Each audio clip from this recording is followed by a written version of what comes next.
தேர்தலில் நீங்க எனக்கு வெற்றிக்கினை கொடுக்கறதுக்கு முன்னாடியே என்னுடைய கடமையை நிறைவேற்றிக்கிற சந்தோஷம் எனக்கு இருக்கு. அவசரமா குப்பையை அள்ளுறாங்க, குப்பையெல்லாம் கிளீன் பண்றாங்க. மதிப்புக்குரிய இந்த தொகுதியின் வேட்பாளர் அமைச்சர் அவர்கள் இந்த தொகுதியில தன்னோட சாதனையா என்ன சொன்னாரு, ஒரு அமைச்சர் என்னெல்லாம் காரியம் பண்ணலாம் அதெல்லாம் விட்டுட்டு 3 கக்கூஸ் கட்டினேட்டு ஒரு சாதனையா சொன்னாரு. நேற்று மதுரையில் பிரச்சாரத்தில் பேசிய அதிமுக கூட்டணி வேட்பாளர் சுந்தர்சி தற்போது அமைச்சர் PTR தெருக்களில் உள்ள குப்பைகளை கண்துடைப்பிற்கு அள்ளி வருவதாக குற்றம் சாட்டியுள்ளார். தேர்தலில் நீங்க எனக்கு வெற்றிக்கினை கொடுக்கறதுக்கு முன்னாடியே என்னுடைய கடமையை நிறைவேற்றிக்கிற சந்தோஷம் எனக்கு இருக்கு. அவசரமா குப்பையை அள்ளுறாங்க, குப்பையெல்லாம் கிளீன் பண்றாங்க. மதிப்புக்குரிய இந்த தொகுதியின் வேட்பாளர் அமைச்சர் அவர்கள் இந்த தொகுதியில தன்னோட சாதனையா என்ன சொன்னாரு, ஒரு அமைச்சர் என்னெல்லாம் காரியம் பண்ணலாம் அதெல்லாம் விட்டுட்டு 3 கக்கூஸ் கட்டினேட்டு ஒரு சாதனையா சொன்னாரு. ஏற்கனவே 2 இருந்துச்சு, நான் 3 கழிப்பறையை பண்ணேன். அந்த கழிப்பறை எந்த நிலைமையில இருக்கு உங்களுக்கு எல்லாம் தெரிஞ்சிருக்கும். இப்ப நான் சொன்னோன்னு அவசர அவசரமா அந்த கழிப்பறையை பாருங்க, சிமெண்ட் எல்லாம் பூசி தண்ணி எல்லாம் ஊத்தி ரெடி பண்ணிட்டு இருக்காங்க. இவ்வளவு நாளா அந்த கழிப்பறை அமைச்சர் தான் கட்டினதா சொன்ன கழிப்பறையோட நிலைமை எப்படி இருந்துச்சு உங்களுக்கு எல்லாம் தெரியும். தண்ணி வராம, சுகாதாரம் இல்லாம, சிமெண்ட் பேர்ந்து யாரும் பயன்படுத்த முடியாத முறையில இருந்துச்சு. இப்ப அந்த 3 கழிப்பறையும் அவசர அவசரமா 2 நாளா சிமெண்ட் எல்லாம் பூசி தரையெல்லாம் ரெடி பண்ணிட்டு இருக்காங்க. இதுதான் இந்த அரசாங்கத்தின் நிலைமை. இதைதான் நான் தண்ணி கேட்டுட்டு இருக்கேன். 5 வருஷமா பண்ணாத காரியத்தை இப்போ உட்காந்து தேர்தல் நேரத்துல உங்களெல்லாம் ஏமாத்துறதுக்காக பாருங்க அவசரமா பண்ணிட்டு இருக்காங்க. தெருவில் இருக்கிற குப்பைகள்லாம் அள்ளப்படுது, கழிப்பறைகள்லாம் தயார் செய்யப்படுது, இந்த வேலையெல்லாம் வருது. 5 வருஷமா உங்களை தேடி வராத, உங்களை பார்க்க வராத இந்த சட்டமன்ற உறுப்பினர், இந்த தொகுதியின் அமைச்சர் இப்போ உங்களெல்லாம் தேடி தெரிந்துதான் வந்துட்டு இருக்காரு. தான் பெரிய படித்தவர், பண்பாளர்னு எல்லாத்தையும் சொல்லிட்டு 2 நாளா தோல்வி பயத்துல இது வரைக்கும் எந்த வேட்பாளர் எதிர்த்து நிக்கிற எந்த வேட்பாளர் பத்தி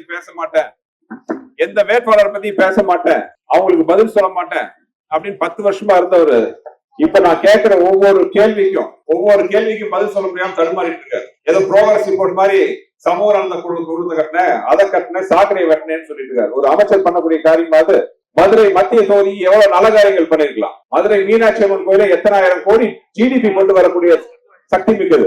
அதையெல்லாம் எதுவுமே பண்ணாம இப்போ உட்காந்துட்டு சின்ன ஒரு கவுன்சில் பண்ணக்கூடிய காரியங்கள் எல்லாம் தான் பண்ணதான் காரியம் தரக்கிட்டு இருக்காரு. நான் கேட்ட கேள்விக்கு எங்க பதில்? மதுரை மாநகராட்சி ஊழல், அந்த ஊழல்ல சம்பந்தப்பட்டவங்களுக்கும் உங்களுக்கு என்ன தொடர்பு? மேயரின் கணவர் பொன்வசந்தா கைது செய்யப்பட்டு ஜெயிலுக்கு போனாரு, 2 மாசம் ஜாமீன்ல வெளியில வந்துட்டாரு. அவரு அவரோட பதவியில உட்கார யார்? அவங்க திரும்ப 2000 கோடிக்கு 200 கோடி சொல்றாங்க. 1000 கோடி முன்னாடி இருக்கு. இந்த 1000 கோடி ஊழல்ல இந்த பகுதி கவுன்சிலர் சம்மந்தப்பட்டிருக்காரு. ஜெயில இருக்கிற ஜெயபாலாஜி யார்? அவரு யாரோட ஆளு? யாரோட வலது கை? பாரில போய் சுத்திட்டு இருக்காரு லட்சுமணன். தலைமறைவா போலீஸ் கண்ட படாம சுத்திட்டு இருக்காரு லட்சுமணன். அவரு யாரோட ஆளு?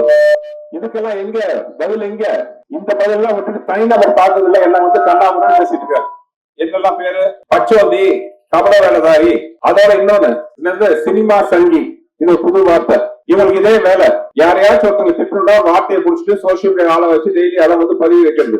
டபால் ஐயா நான் சினிமாவில் அதெல்லாம் ஓகே, நீங்க என்ன வேணாலும் திட்டுங்க, அதான் கூத்தாரி தெரியும், அதுதான் பதில் சொல்லிட்டேன். உங்க துணை முதல்வர் பதில் உதயநிதி ஸ்டாலின் அவங்க சினிமா நடிச்சுதான் வந்திருக்காரு. உங்களுக்கு தைரியம் எடுத்து அவரை பார்த்து சொல்லுங்க பார்க்கலாம். என்ன குறை சொல்றீங்க? இதுவரை வார்த்தைக்கு வார்த்தை படிச்சவன் சொல்லிட்டு என்ன ஏகவாசத்தை திட்டிட்டு இருக்காரு.